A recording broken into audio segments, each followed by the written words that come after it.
Hey, this is Dave coming at you from Michigan, doing another quick little video.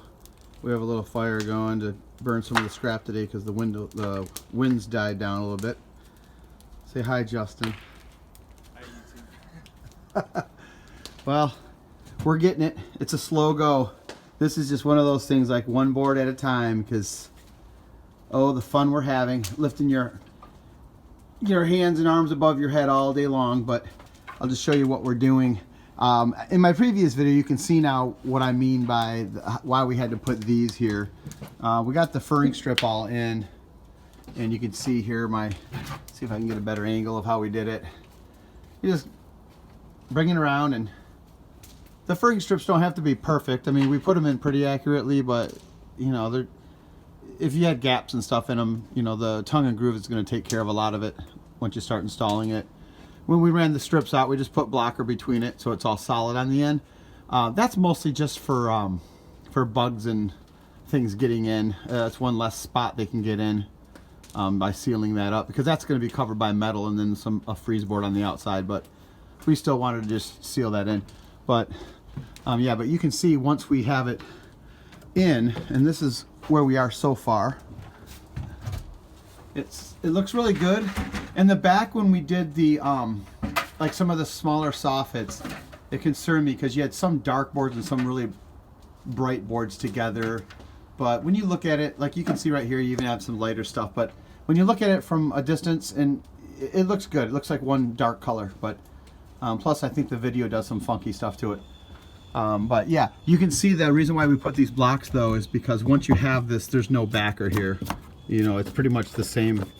So you have to have these so you somewhere to put your roughs on. I talked to the lumberyard today.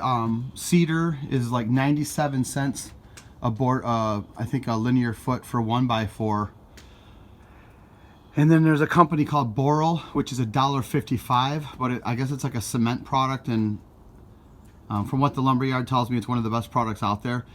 I most likely will use that because when you look at the trim, I mean, you're probably dealing with another $1,000 to $1,200 on that. But he says that once it's painted and stuff like that, you never have to come back to it like you would rough sawn cedar. You never have to worry about the rot. But anyways, that'll be on another video. But I just wanted to show you really quick how we've been doing this. We believe that glued and screwed is the best way, even though it takes longer. So what Justin's been doing, we actually have a good thing going. He's a little bit faster than me with cutting the boards and putting the he pre-pilot bits the screw hole. And then that's why he's been kind of doing the fire and stuff and just cleaning up while I get ahead. But right now, what we've been doing, we've been doing 2 pilot bits on each board, because why not? It's going to make it that much stronger. I accidentally bought way too many of these screws anyways. I think I bought like 7 more of these, and we'll probably only go through like maybe 2 or 3 more on the entire job. But anyways, we found that when you put these boards in, since it's wood, it's not going to be perfectly straight. So instead of struggling with it, we figured when you tighten the clamp up, which you should do that anyways, like here's one right here I'll do right now. When you tighten this up, you'll see it starts oozing the glue out. Now you're super tight to that, so when you put the screws in, it's right where it needs to go. But if you have a gap right here, before you screw it, if it's tensioned and you just take your hammer and smack it, since it's tensioned, it'll just smack up tight and it won't slip out. So, you know, that's the best way we found to do it. And then what I've been doing is the next board, we'll simply just take the caulk here, and you get about 6 feet per tube of caulk.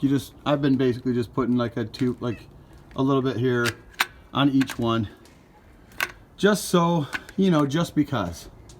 All the way across. Glued and screwed. Some people might say it's overkill. Some people might say it's underkill. But this is how we're doing it, and it seems to be working out really good. I'll do another video when we're working on something different. We're hoping to finish this. I'll probably get another maybe 6 feet today. We already had to run to Pontiac to fix a water heater, and it's cold and kind of humid and cold today. So, but I just wanted to do a quick little video to show you we got the the strips up. It took us all day too to put these strips up. For some reason, they just took forever. By the time we marked layout and strung the string, and we did bevel cuts at the butt seams just so you don't have twisting. They kind of lock into each other. And we glued those too, you can see, because what's the point on gluing the tongue and groove if you don't bother gluing the actual furring strip, seeing that the tongue and groove only get screwed to this. So that was our thinking on that. And the glue's all hard. You can tell it is, you could hang off this. Well, for how much I weigh, with my luck, I'd break the board too. So, but that's where we're at today, and I'll keep the videos coming. This is Dave signing off.